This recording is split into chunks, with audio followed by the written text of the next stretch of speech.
अगर आपकी ईश्वर में आस्था है तो आपके लिए उलझनों में भी रास्ता है। ईश्वर को पाने का केवल एक ही तरीका है और वो तरीका है ईश्वर की भक्ति करना।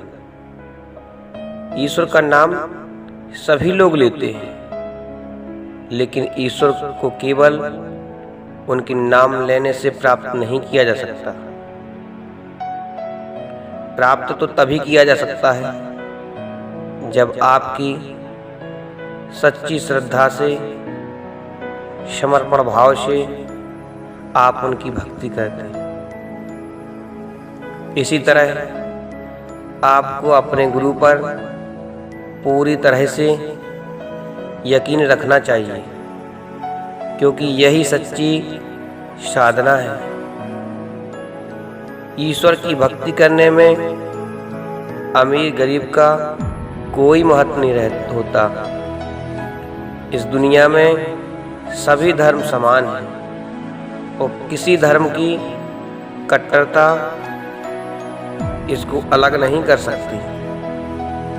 जो आग हमें गर्मी देती है वह हमें जला भी सकती है, लेकिन इसमें आग का कोई दोष नहीं है।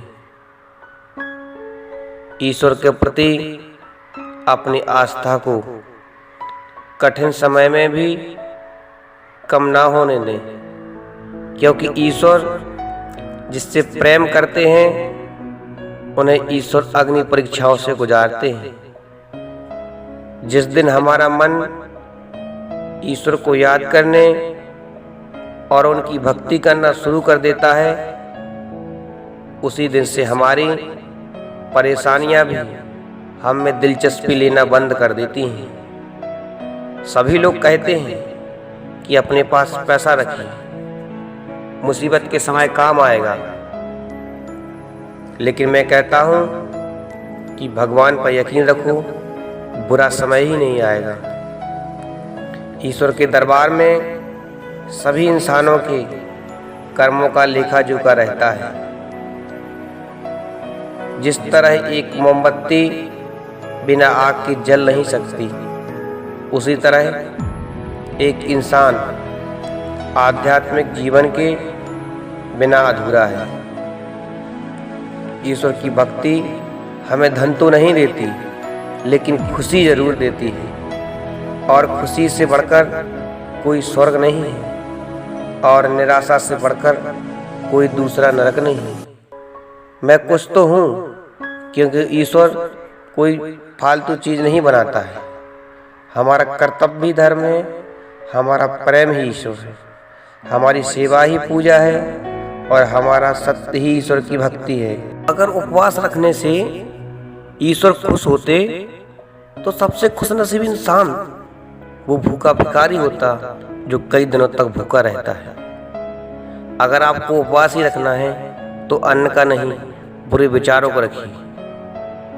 अगर आप किसी इंसान को खाना खिलाते हैं तो ईश्वर आपसे जरूर खुश होंगे। इंसान का भाग्य उन्हीं कर्मों का फल होता है जो उन्होंने अतीत में किया हो।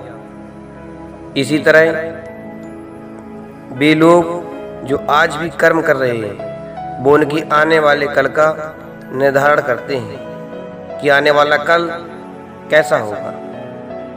इंसान को अपने हर कर्म का फल भुगतना ही पड़ता है, चाहे कर्म अच्छे हों या बुरे।